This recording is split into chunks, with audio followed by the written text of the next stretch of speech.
Welcome, everyone, to another episode of The Scuttlebutt. I'm your host, Sean Hall, Director of Programming with the Veterans Breakfast Club. We're a nonprofit in Western PA whose mission is to create communities of listening around veterans and their stories to connect, educate, heal, and inspire. You can find out everything there is to know about the Veterans Breakfast Club on our website, www.veteransbreakfastclub.org. On there, you can check out our upcoming schedule of both online and in-person events, trips that we have planned, sign up for our e-blasts, and also sign up for our free quarterly magazine. We hope to see you on one of our live Zoom programs every Monday night at 7 p.m. Eastern Time. As for today's episode of The Scuttlebutt, I will have on Charlie Warner.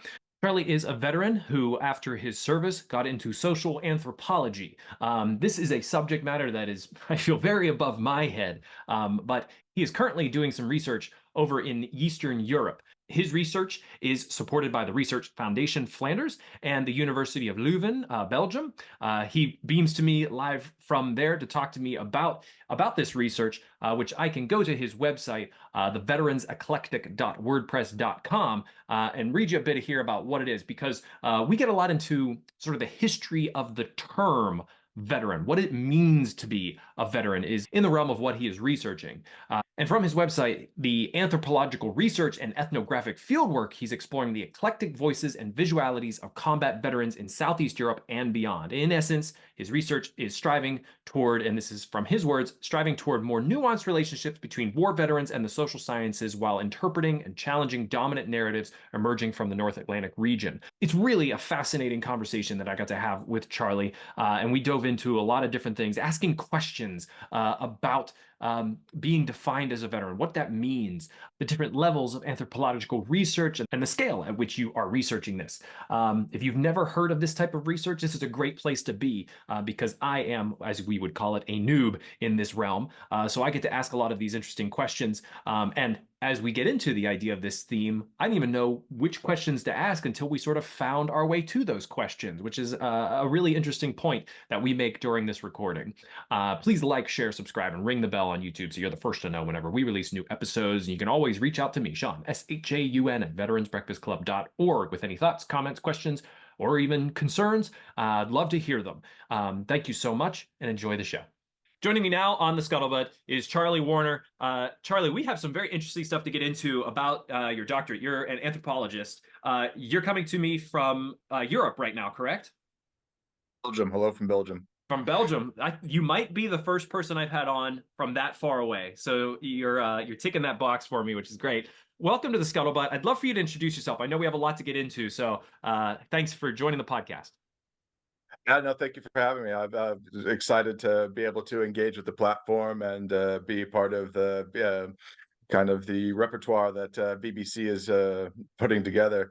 But yeah, so I am living and working in Belgium, although I'm an American veteran of the Air Force, explosive ordnance disposal. But now I am a doctoral candidate in social anthropology at the University of Leuven in Belgium. So just about 20 kilometers or so outside of Brussels. Well, that's great. So Air Force, what year did you enlist? 2000. It was from 2000 to 2007. So initial 6-year hitch with a slight extension to take a follow on, as they say. Why did you decide Air Force? Number of reasons. I'm fourth. I mean, it's kind of a longer story, so I'll try to make it a little shorter. I'm fourth generation military. Mm-hmm. So there's been between my immediate family and the extended family, there's been service in Navy, Army, and Air Force. But most directly for myself, my mother was also was in the Air Force. She's retired now. And so I kind of came up within the Air Force. I was a military brat and was raised at Ramstein Air Force Base. And so, yeah, considering my dad was 30 years Army, my mom started out in the Army and then went to the Air Force. So it was kind of an informed choice to go with the Air Force, kind of going with what you know in a sense, perhaps. Did your mom have any advice for you as you went in? Uh, that's an interesting question. So they were both very excited about me speaking to Air Force recruiters up until the point that I decided to volunteer for EOD.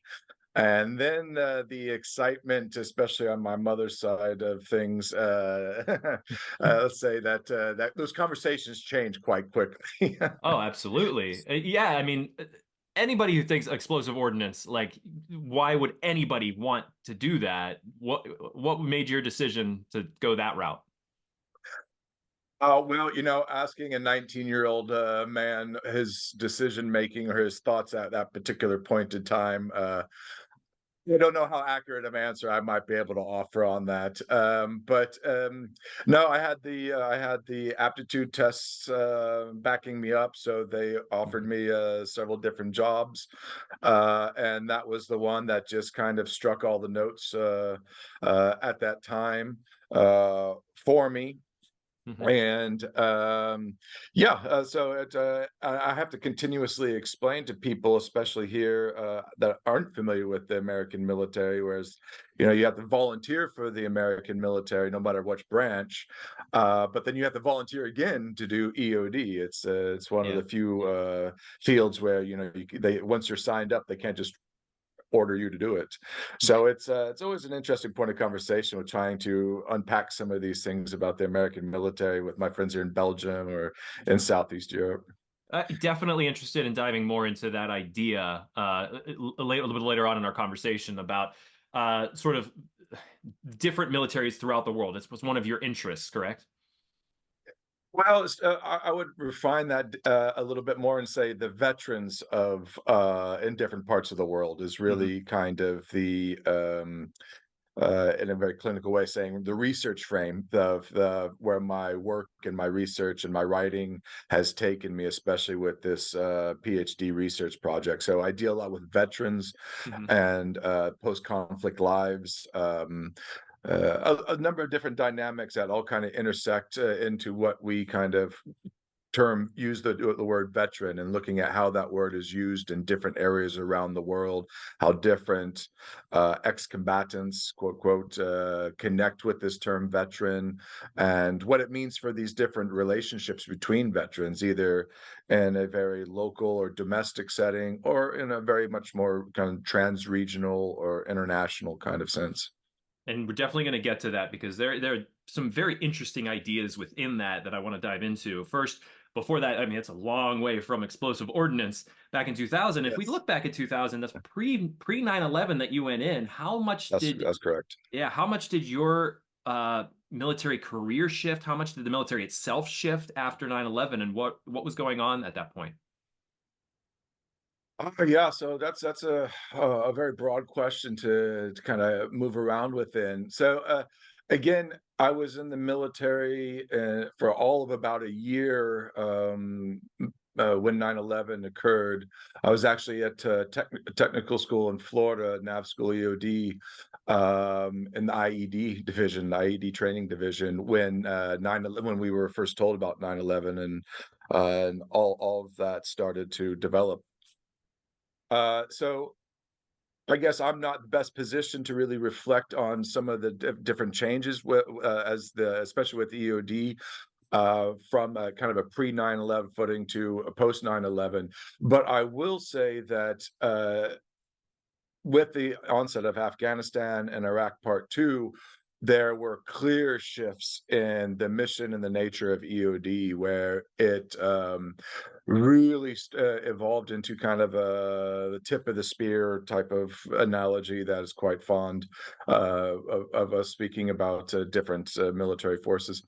And so the equipment changed, the funding changed, the tactics changed, the mentalities changed, the a lot of different things kind of shifted, and I was kind of in the middle of some of these shifts where new equipment was coming out and new yeah, like I mentioned, tactics and things like that Mm-hmm. were emerging, but also our sense of self as EOD technicians that mm, yeah, that our self-awareness was kind of shifting with that as well, as that mission shifted with Afghanistan and Iraq, and the transition to non-state actors and IED-based or improvised-based Mm-hmm. warfare and combat and urban combat. So I'm a civilian, and if there's any civilians that are listening in, they would hear like explosive ordnance. They, maybe seen like Hurt Locker or something like that. How does your job in the Air Force compare, contrast to like the same type of job in the Army, Marines? Are there EODs in those branches as well? Oh yeah, yeah. So I guess I should have kind of unpack that also a little bit as well. But now EOD is rather unique within the armed forces. Now, granted, my knowledge might be a couple years dated. I got out in 2007. Mhm. So, but as far as the broad strokes go, EOD. AKA the bomb squad, as is familiarly known in some circles.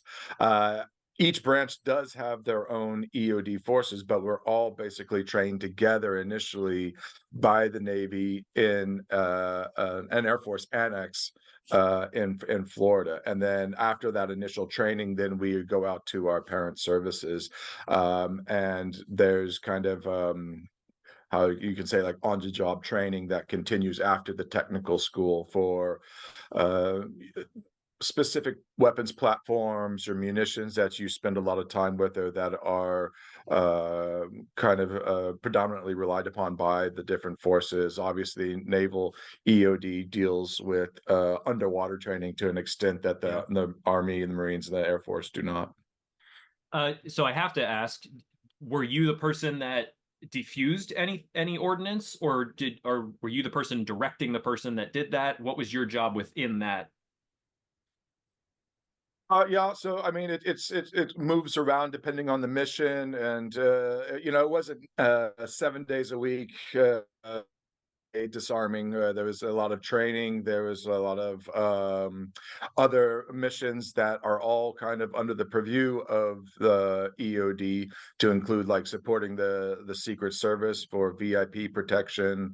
Um, there's a whole, I guess some people kind of say like a whole portfolio of duties that kind of EOD that EOD takes responsibility for, and we work in three-man teams, and Hmm. so there's team leaders and there's team support, and these roles, as you get promoted and as your skill levels go up, then you're the guy in the bomb suit, or you're not the guy in the bomb suit, or you're the team leader having to deal with something, so one of the team members goes out in the bomb suit. So a lot of it is very scenario dependent and dependent on your training level, but you come together in these very tight knit teams, and 3 man, depending on the mission, and so everybody's kind of switching between all these jobs at any one time, Yeah. and yeah, and there's a number of different ways that these play out in Afghanistan and Iraq and in combat theaters. Do you remember your first like mission to defuse ordinance? Yeah, actually, oddly enough, that was some of the first missions that I engaged with, if we're going to use it in a kind of a broad sense, whereas in the United States, was supporting local law enforcement in the United States, in Salt Lake City, or sorry, just to the north of Salt Lake City, around Hill Air Force Base, which is my first duty posting. And so we had a working relationship with local law enforcement and supporting some of their efforts in the county and city and town levels, and so there was some like um, how to say, haven't really thought about this in quite some time. Like the police would uncover like a drugs lab or something like this, and unidentified substances or what are identified as explosives. To it could be homemade, it could be uh, something that's been taken apart and Yeah. rendered unsafe. And so these were some of the initial things that I kind of encountered. But there's also an enormous bombing range outside of Hill Air Force Base, one of Mm, several across the United States. And so it was out there that you really start to handle some, learn your way around explosives, and you're doing some really large shots, as we call them, burns or shots, explosions. They yeah. are usually generalized as. But yeah, so there was a whole process of different training and experiences leading up to Hmm. the. And I'm an Iraq veteran. I'm not an Afghanistan veteran. That all this was happening while Afghanistan was unfolding, while Iraq Part Two was unfolding, and Yeah, I mean, I still remember there's a number of poignant moments from Iraq, where it was supporting the team lead as he was in the bomb suit when we were first stepping out, boots on the ground for our team, um, just north of Baghdad, and that was the intensity of that kind of almost in a way overwhelms the finer details that you can look back on as the years go by. There's certain things that are still triggers the smell of certain different things that still bring me back, and it's not altogether unpleasant in those early days. And there was also some poignant memories of the first times Mhm. that people were actively trying to take us out using IEDs and improvised rocket launchers as well. So that was a particularly poignant moment as well when the first time that happened, just in the earliest days of our rotation of our deployment there. Oh, I imagine that you had to have some level of like nerves of steel. Did it those first times, did it was it as exciting? Was it terrifying? Did it, was it just You know, you've it's been through so much training that this is what you do? a little column A little column B, a little of the unknown of column C, perhaps. These are always kind of, I mean, for me, there's some EOD technicians, some bomb techs that probably really thrive with these questions and humility to the wind and just enjoy being able to ramble on about things. But I've always had a little bit of a step back from it where I've always had a bit of a difficulty kind of on my own trotting out terms like nerves of steel or something like this. But Mhm. yeah, I mean, I think I think a little column A, a little column B is a very realistic way to look at it. In one sense, you have to have a certain mentality and a certain awareness of yourself and a certain uh, innate ability could be a bit of an overstatement, but I think it's a way of saying it. But also, it's what's trained into you as well, Yeah. and the interlocking relationships that you have with the rest of your team that enable that to happen. You know, especially at that three-man team level or whatever frame that you want to speak about or that you operated within. So, I mean, I think it was those two things that come together that really uh, can be projected out as nerves of steel or become the nerves that you need to be able to have to accomplish the mission and Right. watch each other's backs and get the job done, get the items disposed of or rendered safe or however it needs to be handled. That's strictly, basically speaking, from my civilian perspective of what that job is. Very different from me sitting here recording a podcast. So I have to like try to put myself, for those who've watched the Scuttlebutt or listened to this before, they know I have a background in performance art and things like that. So I'm used to sort of putting myself in the mindset of what other people do, what their job was, things like that. So I have to imagine like what did it take to be able to complete this mission and who you're working with and the environment you're in and all of these different factors and how your training sort of like, made you laser focused on being able to like handle that situation with, with the, the ability and the skill that you have. It's very fascinating to me. But flashing forward a bit, why did you decide to get out? It was a kind of a mixture of things going on. It was not an easy decision in some regards. I really, really loved being EOD. I loved the people that I was working with. I mean, for the most part, yeah, you can't love all your coworkers all the time, but yeah, no, I really love the people that I was working with, and I've mentioned it before, that tight knit kind of dynamic that comes with EOD. I found to be unique even during my time in the service and since the service. Mhm. That memory, those experiences have been unique in that team kind of sense. And so, but the thing that was kind of looming large and on the horizon for me, and on for the future was education. I really, at that point, I was already 26, 27. And so I was really wanting to start a full-time academic career and start off. And it was already kind of, I came to find out later that the universities in the United States, at least at that time, referred to people like myself as non-traditional students. So I was Mm. already outside of whatever traditional academic arc had been established, and so that clock was ticking, and I had some interests that I really wanted to follow up on, and yeah, so all of that came together at around about the same time, where it was looking at my love for EOD, but wanting to move forward with academics.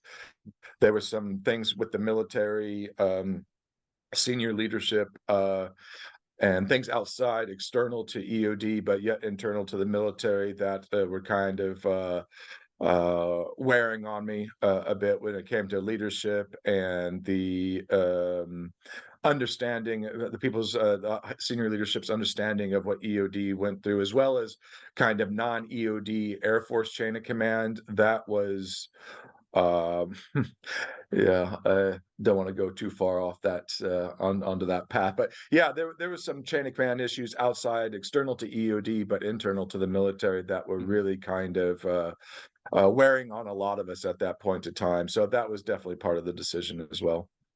So what did you decide to get into academically whenever you left the military? Straight into anthropology, and I haven't looked back. Yeah. I have my bachelor's is in from the bachelor. My bachelor's is from University of Utah. It's in cultural anthropology, and my master's from the University of Leuven is in social and cultural anthropology, and my PhD will be in social and cultural anthropology. What drove that passion? Where did that start for this, for anthropology? Answering questions, and the methods of answering questions. A lot of the formative texts that I was reading as I was transitioning out of the military and looking at anthropology, or just looking at academics in general, the social sciences in general, the tone, the approach, the intimacy, the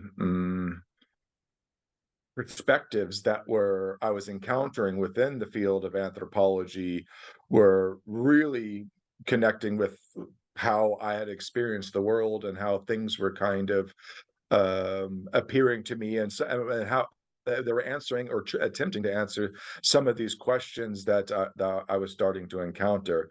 Now, and this also dates back to childhood as well, where in retrospect, I was always kind of reading a bit above my level earlier on. And in retrospect, many of these texts were anthropological texts. They might not have been used trotting out the big word anthropology or some of the other fancy million-dollar words that the anthropologists or academics like to use, but they were in essence anthropological texts or ethnographies as I've come to know them now. So all of that was kind of driving that, and still is driving that academic career progression. And when I think of anthropology, I don't necessarily think of the word intimacy. Can you define that a bit for how you perceived it? Yeah, so anthropology, I mean, as most basic clinical definition, it's the study of people, but it's that's like the almost like the literal translation of anthropology, but it's really looking at transformations. It's looking at life worlds. It's what it looks at what makes us human, not so much the study of humans, but the study of what makes us human. And this this idea works at different scales. You know, there's at the global scale, at the microbiological scale, at cosmic scales and senses, and so within anthropology, you have a lot of flexibility and a lot of space to be able to move around and figure out what it is that you want to be investigating, what you want to be exploring, and how to reach out to that point, reach out to those objects of exploration or objects of inquiry. And one of the things that anthropologists rely upon is ethnographic fieldwork, and it's long term. It's usually, in a sense, it's almost like being embedded. To borrow Mm, from a military term, you're embedded with a local force. You're embedded with the locals.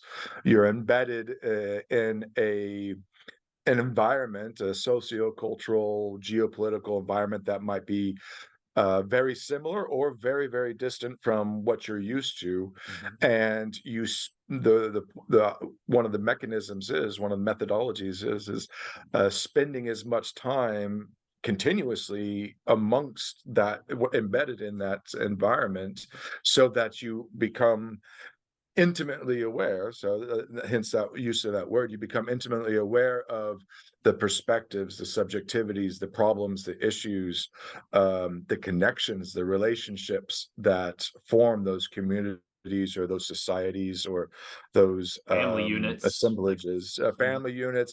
Yeah, anthropologists, it's a very, very wide study, a field of study. So for example, for myself, with I work alongside veterans in Southeast Europe, veterans of former Yugoslavia, veterans of the wars in the 1990s between Serbia, Croatia, Bosnia, and Kosovo, and a little bit in Slovenia as well. And because I follow these veteran relationships, I go different places following these lines of communication, these lines of relation between these veterans in Southeast Europe. And you don't get access to that. You don't get these introductions. You don't become aware of these lines of communication or relations without having that intimacy, without opening yourself up, without embedding yourself there, without explaining your research, and just spending time to figure out what veteran life is like in, say, for example, rural Croatia or urban Serbia, or interethnic connections between Albanians and Serbs, or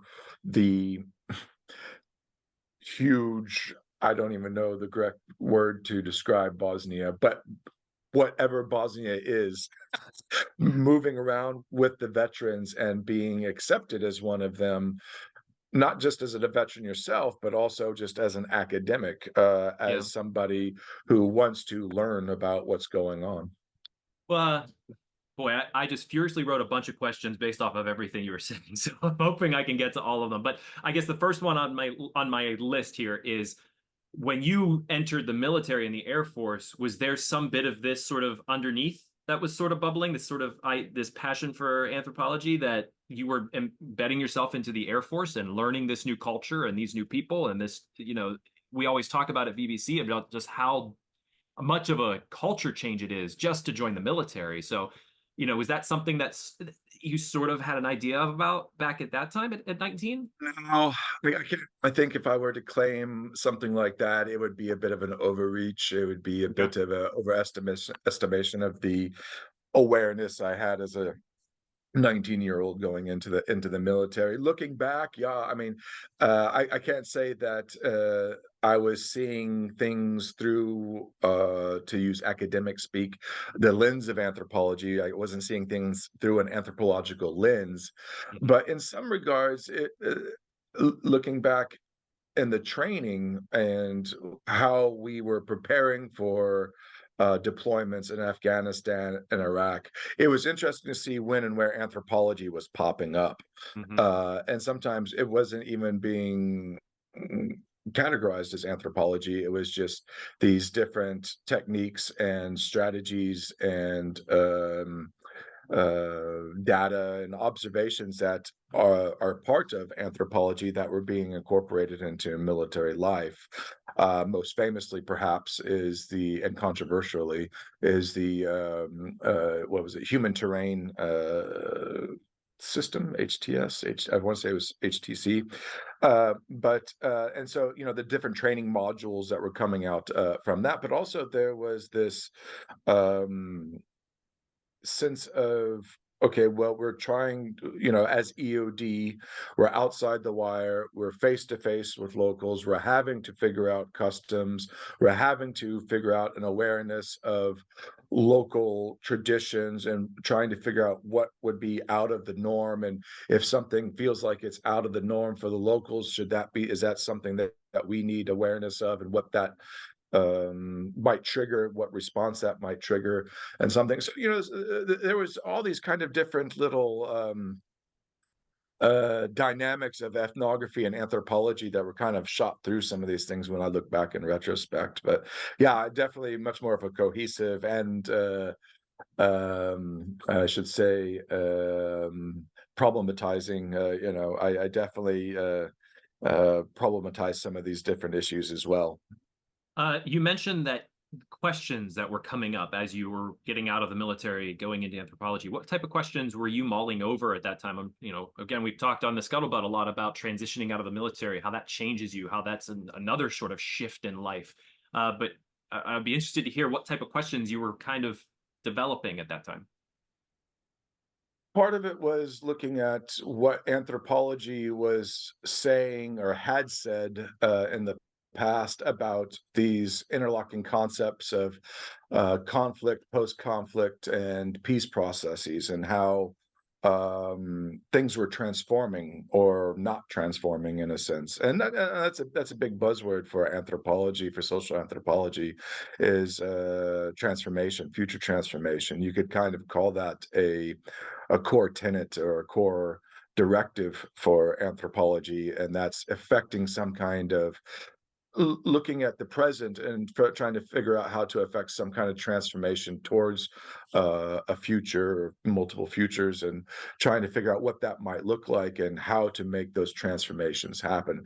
And I really, that really appealed to me when I was looking out at um, making my own transition from the military into academia and where I wanted to be going, and the kind of the topics and the issues that I wanted to be dealing with. And a lot of my questions were future oriented, and that's one of the things that I really came to realize about anthropology. But again, it was also the way that anthropologists asked their own questions. So Mhm. I was given the freedom, in a sense, to form my own questions, and then instead of just looking at the answers as number sets or pie charts or these wonderfully complex graphs that the sociologists and some of these other social scientists use that are damn near hieroglyphics to me. And I couldn't, I never really saw people being reflected in some of those Mhm. papers or those responses or those conclusions, as it were. But anthropology was much more of representation, subjectivity, and having the ability to, you may not always know the question you want to ask until you're a little ways down the road. Mhm. And with anthropology, that there was nothing strange about that. And I guess in a way that kind of mirrors EOD as well, because what you're told at the beginning, you do that long walk in the bomb suit, what you find down there at the end, or the scenario, the situation might change while you're in progress. Somebody might Mhm. start shooting, secondary devices might be found, so these situations, these operations develop. And it's that was one of the things that I really kind of appreciated about anthropology, was you Mhm. may not know the question you want to ask, but you're could start working towards it and then figuring it out. And that's really where I ended up with working with veterans and working alongside war veterans, not just in the United States and Belgium, but in Southeast Europe. Because one of the questions I started to ask as my academic training progressed was, where are the veterans? Where are the veterans in the Mhm. social sciences? We had these very deep, wonderful, um, complex kind of mm, explorations centering around the units of family, Mhm. migrants, sexuality, all these different types of things that make us human, and allow us to be human and support us in this sense of humanity, and in a sense of post-humanity, Mhm. post-humanism as well. But I was asking, where are the veterans, and why, when I did encounter the veterans, two things always kind of happened. The veteran was always in a clinical setting. It was always The veteran was always seen with the medical gaze. It was either a trauma case, needing to be saved, something to do with psychology. Um, BA was mentioned quite frequently, if at all mentioned. It was always that. So it was either that setting or the veterans are always some kind of secondary context, a tertiary kind of thought where, oh, hey, by the way, when we were looking at something with post-conflict lives in Bosnia, we did meet a few veterans as well. But Mhm. the veteran themselves weren't the actual focus of the research. They weren't treated in a holistic, fundamental manner of trying to figure out, how they were using this word veteran, what that meant in their local societies, their languages, the gender disparities, or the gendered use of the word veteran, because veteran in English is a veteran is a veteran is a veteran. There's a gendered construct. You translate that into Serbo-Croatian, and it becomes a gendered word. So Mm. there's one pronunciation for male veterans, and then there's a different pronunciation for female veterans. Mhm. And so what happens when only the male version is used in official language, commemorations, political speeches, and things like that? What happens to the female veterans that served right alongside the men in the 1990s? Yeah. So all those things are happening with that. Uh, just to contextualize this, the what scale you were talking like cosmic global, what scale would veterans fall under in the idea of like as you started to find where your niche was in anthropology, they're sort of like you said, like a tertiary group within like the greater society. So what scale would that be? I mean, it's not so much that they're a tertiary group within society, but the academics definitely kind of engage with them in a secondary and tertiary manners, where they're always something like contextualized, or they're Yeah. brought out when it's time to talk about a memory of something. They're not Okay. active agents of their own present and making claims on the future and being active full members of society. But I mean, to drive back to your question, I mean, for the moment, as far as I know, veterans are not cosmic in the sense at this time. Now we might look back at the space program of the 70s. I have my space shuttle behind me there, where Right. a lot of that came out of the military, and there were military veterans that were flying. So I mean, it's kind of a weird way of saying it, I suppose. But yeah, in a cosmic sense, there were veterans. But no, I work mostly the way that I usually kind of speak about my work is transnational. Okay. And in a sense, this is a way for me to easily signal that um, there's not any one particular nation that I'm claiming has a corner on the veteran society of the that the it's uniquely held by one particular nation. Hmm. You have these veterans exist in almost every nation state that we care to Have mention have ever had. around the world. So Okay. it can be considered a global social structure, if you will. Hmm. Now that is brings up a lot of different questions and comments and contradictions for some academics and everything. So I usually kind of just keep it at the transnational, and that allows me to kind of speak about the fact that even though I'm moving around between different countries, whether it's Southeast Europe or Belgium, the North Atlantic, um, it's with the veterans that form, that social stratum in each one of these societies that I'm kind of following along with and moving within. So, hence that transnational type of context for it, I would guess.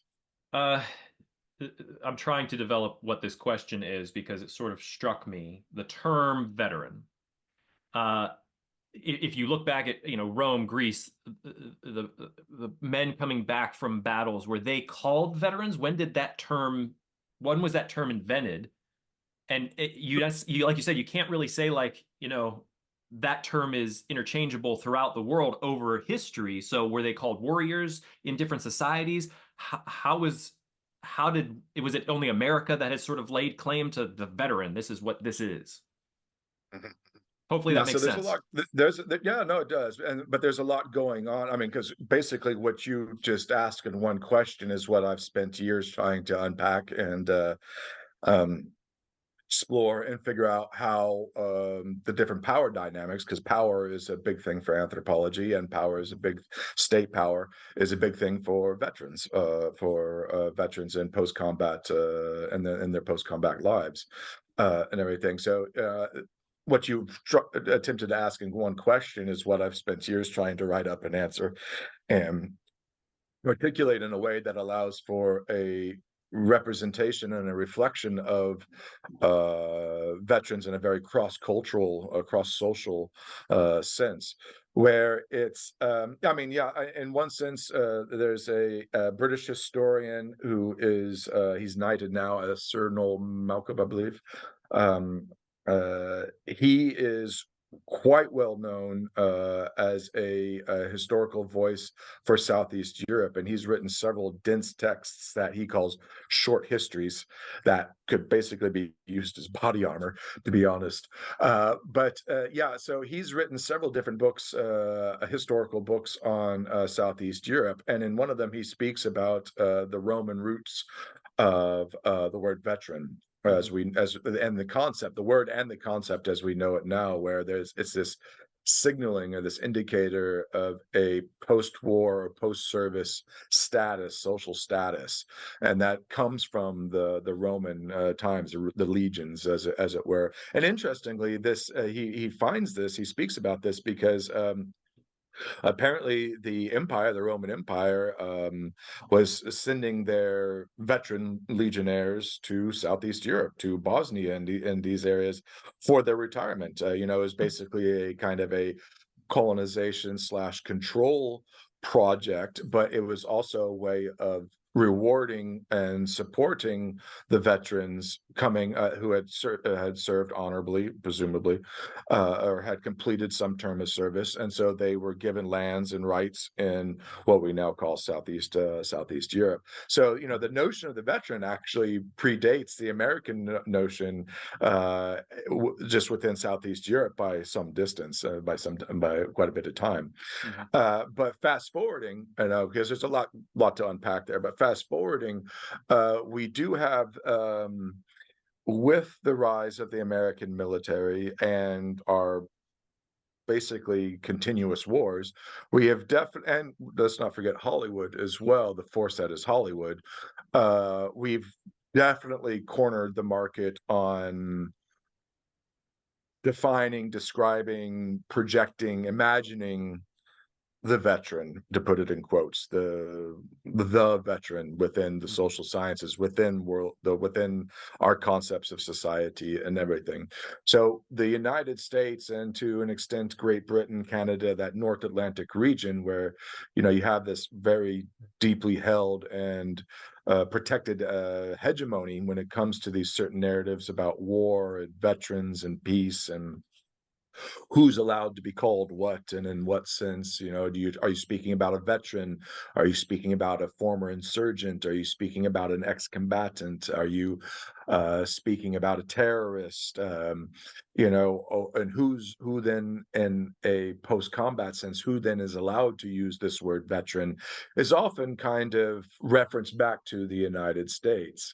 And Mhm. we see this reflected in our own literature as well, like say when we speak about the Vietnam conflict, the Vietnam War. And this goes for any kind of war where there's a certain power writing the history books and controlling these narratives. So it's not unique to America, Vietnam. You can speak about the French Vietnam. You can speak about this with Belgium and the colonies, Germany, South America, with the insurgents groups like in Colombia, for example, and everything. So when you have state power kind of dictating these definitions and who's being allowed to embrace or embody the terms such as veteran, that really becomes very interesting. And we seem to have a tendency to revert back to how the Americans use the word Mhm. veteran, and you see that. A proliferation of that term. And I think one of the reasons across different societies and across different languages and across different nations, and I think part of that is a response to the prevalence of the American sense of the word veteran, as well as the Hollywood tropes, the Hollywood projections of the quintessential American veteran, regardless if it's Desert Storm, Vietnam, Mhm. Afghanistan, what have you. So I think there's a couple of different things that are happening there that are kind of pushing people to want to adopt this word veteran to describe their own social status, their own social standing post-war, but also allows a connection to a larger imagined community of veterans around the world. So if you were to hypothetically, you walk into a bar, Southeast Europe, somebody's not heard the term in English veteran before, and they tell you that they have served in the war, and you say, then you're a veteran, they would say, no, this is what we're called. What is their term for it? Yeah, so I mean, I guess an interesting and easy example of this would be the Yugoslav partisans, for example. During the days, the years of Yugoslavia, the Socialist Federal Republic of Yugoslavia under Tito, you had the partisans. You know, the partisans were the fought for what would become Yugoslavia. Tito himself was a partisan. And so, and in one sense, some people write about this difference of terms and different use of words based on culture or ideology, where veteran at that time, that was a very Western term, you know, and Tito was still uh, in the early days in the orbit of the Soviet Union. He would eventually split from the Soviet Union, but wasn't exactly running open armed into the American forces as well. And so there were these different legacies in terms like partisan instead of veteran, where there wasn't necessarily a need to signal a former or a past. He was a partisan then. We still consider him a partisan now. Mhm. But you had people's heroes, for example, rather than veterans that were being awarded certain medals for combat actions or something else like that. And you know, there's monuments to the people's heroes still scattered across Southeast Europe today. But no, it's an interesting question that comes up where it's like, okay, are we just because we're using different terminology, and sometimes that's ideologically driven and sometimes it's linguistically driven, are we still not yet still just saying the same thing? Yeah. And you have these acts of translation that are not just language in translation, where it's like veteranka in Croatian versus veteran in English, but also what's happening within this word, how the word is used in its society can trigger a sense of translation. And that's a lot of what my research is dealing with right now, is kind of looking at this term and these concepts in translation with one another, so that you're not projecting that American stereotype or forcing that American paradigm, veteran paradigm, Mhm. on these other cultures who have their own kind of ways of looking and speaking and acting and living as a veteran that are very rich, and they don't necessarily conflict with the American way of looking at things, but they should be able to exist at the same level and interact with each other without one kind of superseding or being subservient to the other. Does the term veteran in any of its terminology throughout around the world as you've experienced it carry the connotation of positive or negative? You know, if you were to call someone a veteran in Bosnia, uh, is that still taken as, you know, like here in the United States, at least as where we've gotten to, not so much Vietnam era, but where we've gotten to, a veteran is much more highly regarded. Uh, is that carry the same connotation there? In a lot of places, yes, and I'll keep it contained to just my experiences in Southeast Europe. Um, There's others that are probably better placed, better positioned, and better informed to speak about veterans in some South American countries, for example.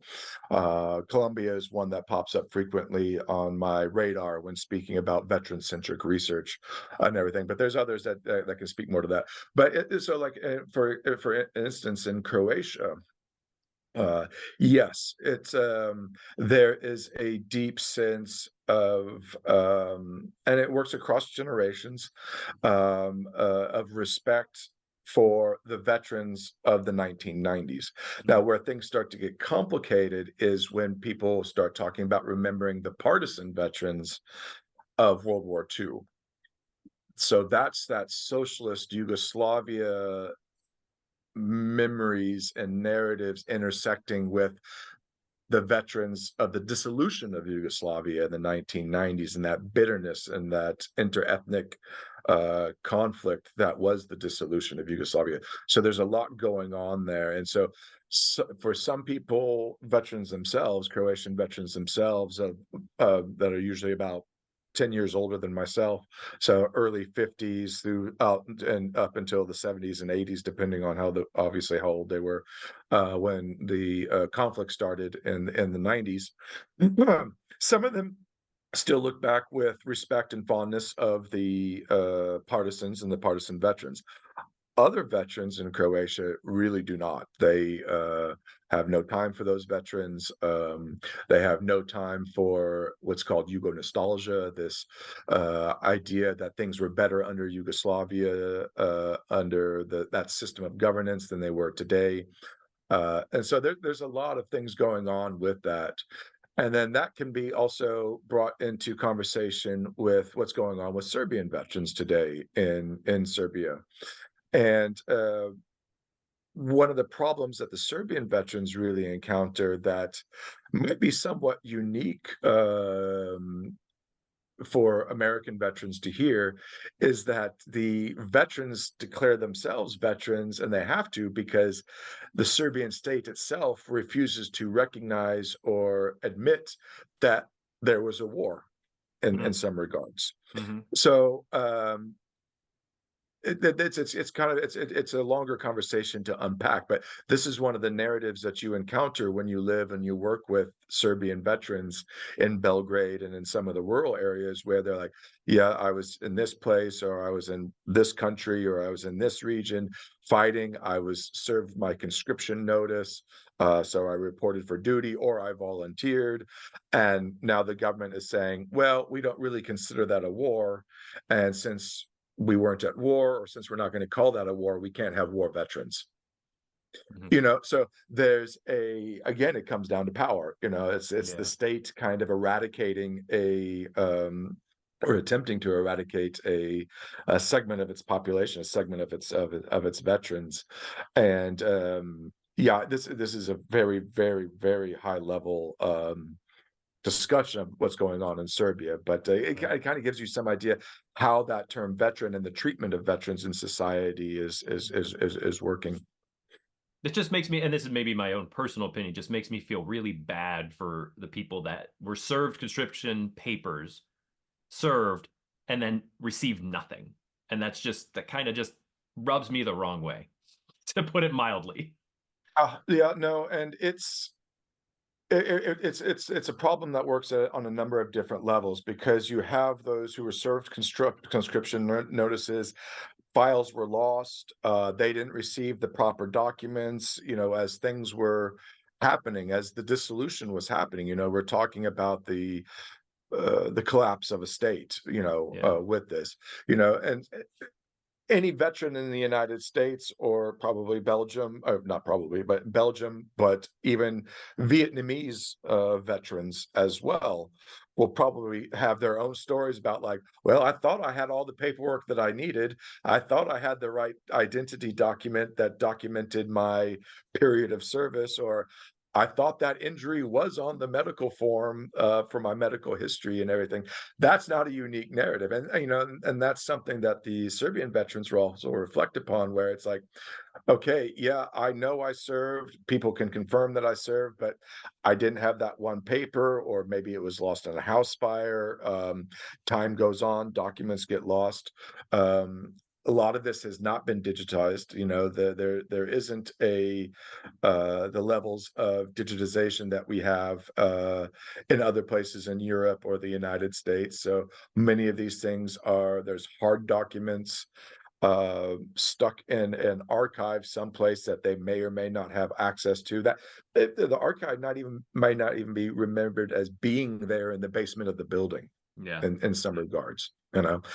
So it's there's a lot of things that are going on with that, Yeah. and but it is an uphill battle for the Serbian veterans on a number of levels, and that's just within their own country, let alone the issues that Serbian veterans as well as Croatian and Albanian veterans face when it comes time to um, talk about or account for or figure out responsibility for what happened. And this is falls under the umbrella of transitional justice and memory activism and um, the war crimes tribunals and things like that. So that's a whole different realm of discussion that veterans have to live within as well. Probably good for a second episode, a part two of this Yeah, I mean, conversation. that's I have a hard time even unpacking that. You could get a group of us that are very well versed with these narratives and experiences, and we're still forming week-long conferences just talking about that type of thing. So yeah, Yeah. it's a complicated thing. Well, I have about three more questions I'd like to get to. I know we're like even coming up on our time here, but first being, can you, maybe for this particular episode, can you give us what drove your passion towards Southeast Europe and what your research, like, can you give us a nutshell of sort of what your goal is with that? And then I have a couple other questions that are maybe a little bit, hopefully, a bit more softball than that one after this. I'll try to be succinct because I have tended to ramble on a bit and everything. But no, Which is my fine because introduction. that's what I love about a podcast. We just get to sit down and chat. So, you Yeah, yeah, well, take and the mic for as long as you like, really. hopefully I'm articulating this in a way that is on some level comprehensible to whoever Absolutely. And might sit I down consider to it. myself a complete layman, and this has been fascinating to me. That's why I feel like we could Okay. go for another hour. So like, Okay. yeah, Great. what I Great. want is Great. for our audience who's listening in to say, okay, we've really dived into this. Let's nail down just like brass tacks, like what your goal is in Southeast Europe. So I have quite the and it's not meant to be a boast or anything else like that, but I have a very it's just a statement of reality. I have a very eclectic background. So I grew up in Germany, didn't come to the United States until as an adult until I joined with the military. After the military, I did my degree in anthropology, and then I joined Peace Corps. Hmm. I did 2 years in Peace Corps, and Peace Corps at that time, you didn't get to pick and choose where you went. You took a year to go through the application process, and if you were successful, they're like, okay, this is where you're going. You're either going to Botswana or Nepal or Charlie, you're going to the Republic of Kosovo. And I was like, oh, all right. And I consider myself fairly well versed on geography Mhm. and everything. And it still took me a second to kind of geoposition exactly what that those three words, Republic of Kosovo, meant. And everything. And so that was my first introduction to Southeast Europe, and that was about a decade ago. Mhm. And I've never really left the region. I've never really left the region. And this preceded my what has coalesced into a focus on engaging war veterans from an anthropological or from an academic positionality. And so that was definitely part of the decision-making process to situate and base my research in Southeast Europe. But Mhm. also, it is a very unique place in a way to understand and reflect upon veterans and veteran relations. And that's Mhm. really at the heart of what I do is looking at veteran relations or intra-relations, if you will. And you have Croatian veterans who fought Serbian veterans who are still considered nationality wise Croatian, who Mhm. stayed behind in Croatia. Many of them left for Serbia. You have Bosnia, where you had Bosniak veterans that were allied with Croatian veterans in the beginning and then started fighting each other for a while and then are now depending on what veteran you're talking to, there's some different things happening there. But you also have Serbian veterans living in the Serbian part of Bosnia. Then you had one part of Bosnia that tried to split away. They were Bosniaks. They tried to split away, and the other Bosniaks went and kept them from splitting away. So it was Bosniak versus Bosniak in a sense. Hmm. So it was a really, really, it is, not was, it really is a unique space to live within, to encounter these veteran narratives, to figure out what it means to be a veteran in some of these very, very diverse cultures. And it allows me to kind of reflect about back upon what the word veteran means and how we use it and how Hmm. we can expand upon and push back against some of the very American or North Atlantic centric narratives that come with the term veteran. Um, we wanted to circle back around to what the point of this research is, what some of the goals are, what the orientation is for this. Now, so when I presented this work, and that this research is funded by the Research Foundation Flanders, which is based in Brussels, Belgium. So it's public funding. It's Belgium is supporting this research, as well as the University of Leuven. So when I pitched this to them, some of the goals that I wanted to explore, what I was starting, the conversation that I wanted to start was looking at how these veterans engaged the word veteran, what their lives were like as veterans after combat, and then look at, in the very immediate sense for Southeast Europe, their participation in processes of peace or post-conflict dialogue or post-conflict resolution. So, in a sense, it was getting back to the basics and fundamentally engaging and asking questions of veterans before moving on to other scales of conversations or engagement, where it's like, okay, now we have an understanding of how they use the word veteran. Now we have an understanding of veteran life in society after war. Now can we start having conversations about veteran participation in peace, or the problems veterans encounter with participating in peace? And yeah, and there's also the food and the homemade what's called homemade rakia. Uh, it's a liquor. It's very medicinal, we can say, but it's a lot of times the best stuff comes out of Grandpa's still, out in rural Croatia or rural Bosnia. Hmm. So all and it's majestic. It's majestic country as well. I mean, Hmm. sometimes it is a royal pain in the ass to move around, but when you are moving around, it is absolutely gorgeous. And it sounds like some American veterans might have a chance to experience some of this in Karlovac, Croatia, this coming year. We'll leave that for another chat, but I'll just put that out there that BBC and I have been talking with some Croatian veterans about orchestrating a visit, and In yeah, celebration of veterans. Yeah. yeah, veteran centric, veteran organized, veteran oriented, the whole nine yards, as the Americans say.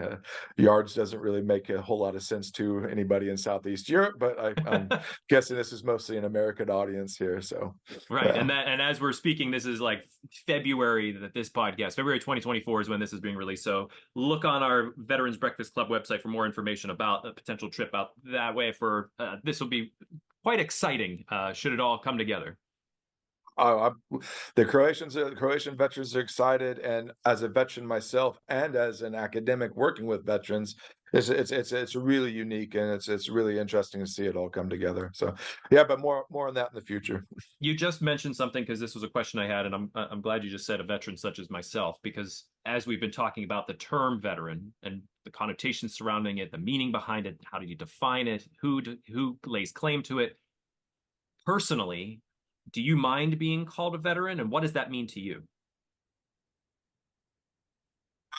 I don't mind being called a veteran, no. Where I kind of have more of a complication with is, I mean, by rights, you can be designated as a combat veteran, and some veterans feel a need to uh, add that on to to complement that word veteran in a sense. And I respect that. I get that there's a perception of that needing to happen.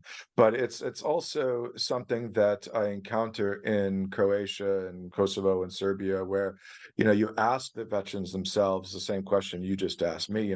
Who can be a veteran? Is the logistics driver driving grandpa's 1965 VW or Skoda, or not, what's the Yugo brand? I forget now. But with baked bread in the back, up the mountain outside of Sarajevo, to the troops on the front line, he himself getting shot at, sniped at, having to maneuver through the darkness, so that you on the front line for that period of time have baked bread or something to eat, basically, and everything. Is he not a veteran, or she not a veteran? Oh, well, yeah, I guess, yeah, we would have to consider them veterans. And so it's, once you start to poke around in this word, you really kind of, and this brings it back to myself, you really kind of have to reevaluate how you've kind of been using it yourself and how other people use it. I was reading an interesting conversation. It's an ongoing conversation that's been going on for a number of years, some kind of blog conversation, or I forget the technical term for it, where it's Mhm. like Vietnam veteran versus Vietnam era veteran. Mm, And so those types of conversations are very, very interesting to me. Not that I'm a Vietnam veteran or Vietnam era veteran, but looking at how the veterans themselves reflect on this and the conversations. And sometimes these are just absolutely hideous, uh, horrible conversations and comments thrown by veterans at one another. That is just really shocking to behold sometimes, where things just fall apart over, just baseless name calling, or perception of somebody's woke because they're trying to speak in a more nuanced manner or something else like that. So those conversations were really, really interesting, but very, very shocking to behold, about who can be, what is there a need to say Vietnam era veteran versus just Vietnam veteran. mhm. And I would really like to hear more about that as well. But you have these conversations that happen in Croatia, and a lot of this comes in with the gender as well. And this is something that we have in the United States, where they have a push by female veterans. I am not invisible. And that's been the kind of the trope that the VA has embraced, and the branding, if you will, that the VA has embraced to address this issue of female veterans being relegated behind or aside or outside the visibility of male veterans. And this is something that, the United States is a patriarchal society, but Serbia and Croatia and Kosovo are deeply patriarchal societies. So the female veterans there have their own challenges that they have to deal with in trying to claim that term veteran and embody it and have it used by others outside of their own, by others within society. If that makes sense. Absolutely. And the same idea, I think, is also people may have heard or seen, this is what a veteran looks like. Sort of Yeah, change yeah, you that have those perception. stereotypes. Yeah, and that's where we can circle back to Hollywood, where that's, and I'll just speak from a personal perspective as a veteran. Uh, I have a hard time watching a lot of movies these days coming out from Hollywood, even ones that some of my friends who know me quite well and will send the recommendation to me. Oh, Charlie, yeah, you should watch this one. It's a great one. It's always the veteran always has a gun under the pillow, is not adjusted well to society. There's just these standard stereotypes and tropes that are basically insults to the perception or the projections of veterans in pop culture or Hollywood, or the uh, the use of the veteran identity, or the veteran person, Yeah. in these different films for whatever purpose. It might be some kind of biographical dramatization of somebody in Vietnam, or what have you, and so much of it just reverts back to these very base trauma tropes, basically, you know, and ignores the whole communities that veterans have built around them and interact with and sustain, and the support we offer for one another. Yeah, are there issues with PTSD? Are there drug abuse or substance abuse issues? Suicide, veteran suicide in Croatia is something that is almost an unspoken of, if just barely known phenomena right now. And as American veterans, we are very aware of veteran suicide. I've lost several close veteran friends of mine to suicide. And um, so there are things that are going on with this, but that's not the end all be all of the veteran in society. It's not the end all be all of veteran communities, you know. And I think that's really something that these movies and jokes and stuff like that are really kind of, and other academics are really missing out on as well. Definitely. For our listeners, is there a way for them to follow your research? Is there a place they can go online to see updates on that, see where it ends up? Yeah, right now I'm having to pander to the academic community, which means peer-reviewed, rather technical, we can say, pieces that are sometimes not always accessible. Although the field, anthropology and academia in general, is trying to work more towards supporting open access journals. But I do have a research website, research portal, if you will. And I don't know if there's a way that we can drop that in the comments of this or in the description We'll bar put that for the definitely in post. the description down below. So if you're Yeah, yeah. listening or if you're watching on YouTube, check down below. You'll see a link there. But if you type into Google the Veterans Eclectic and Charles Warner, you should encounter my research portal, and it's kind of a clearinghouse of veteran related articles, where I've been publishing some of my research, places where I've been, and some of these different dynamics of the research. But it's the veteranseclectic.wordpress.com, or you could just do the Google search for it. Excellent. Thanks Well, for asking about that. Yeah, because I'd oh, like to get more veterans involved with and get some feedback on some of these different encounters I had. Because most of my world right now intersects with veterans in Southeast Europe, and I try to keep a finger on the pulse of emerging narratives and issues and discussions that are happening with American veterans in the United States.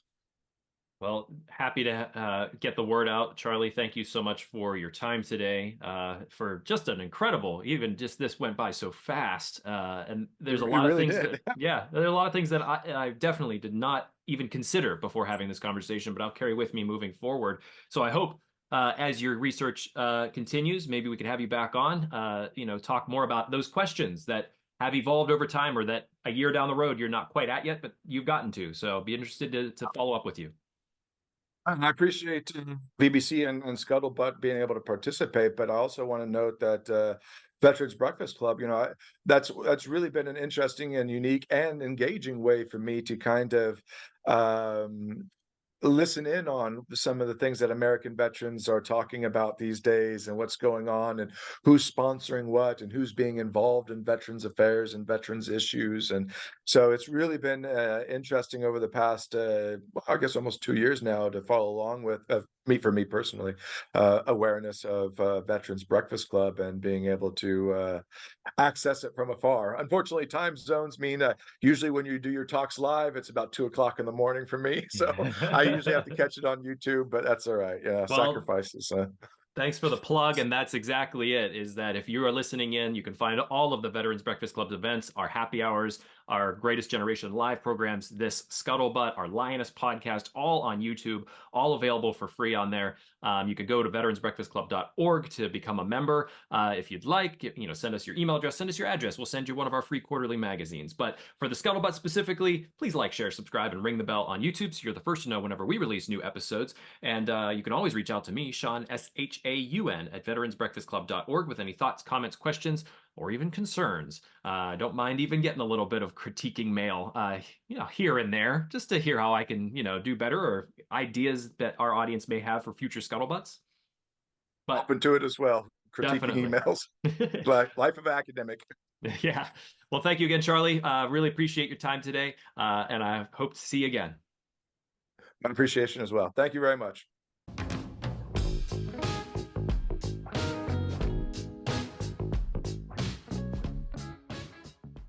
We're grateful for the support of UPMC for Life, a UPMC healthcare Medicare program. At UPMC Health Plan, their goal is to improve the health of their members. They can also help you make sense of Medicare, get the answers and information you need, such as how to choose the Medicare Advantage plan that's right for you. UPMC for Life offers a wide range of affordable Medicare Advantage plans, and you military veterans can save money and get more benefits with your Medicare plans. UPMC for Life has plans designed for veterans by veterans. The type of coverage you have from your service may help you decide which plan will be a good fit. If you have TRICARE for Life, UPMC for Life PPO Salute may be a good fit for you. You can view plan options, including their prescription drug coverage, compare costs, and learn about all the benefits you get when you choose UPMC for Life by going to upmchealthplan.com/Medicare. Thank you so much, UPMC for Life, for sponsoring the Scuttlebutt. Thank you for watching this episode of The Scuttlebutt. I'd like to take a moment to thank our sponsor, Tobacco-Free Adagio Health. Tobacco-Free Adagio Health has been supporting the podcast for quite some time now. We've been so pleased to be supported by them. They are dedicated to reducing and preventing tobacco use and getting the word out about the hazards of smoking and secondhand smoke. They're all about health, so they want people to quit. They have classes, nicotine replacement therapy, and a popular quit line, 1-800-QUIT-NOW. They also educate people, children especially, about tobacco use from cigarettes, cigars, pipes, chew, snuff, and other nicotine products like vaping. And finally, Tobacco-Free Adagio Health advocates for public and private policies that ensure healthy places to live, work, and play. You can learn all about what Tobacco-Free Adagio Health offers at tobaccofree.adagiohealth.org. Or you can check out the 2 Scuttlebutt episodes that featured Tobacco-Free Adagio Health. We had a wonderful representative come on to the podcast, talk to us about all the classes and therapies that they offer. It was 2 wonderful conversations, so I definitely direct you to both of those if you want more information, or just call their free quit line, 1-800-QUIT-NOW. Thank you again, Tobacco-Free Adagio Health, for your support.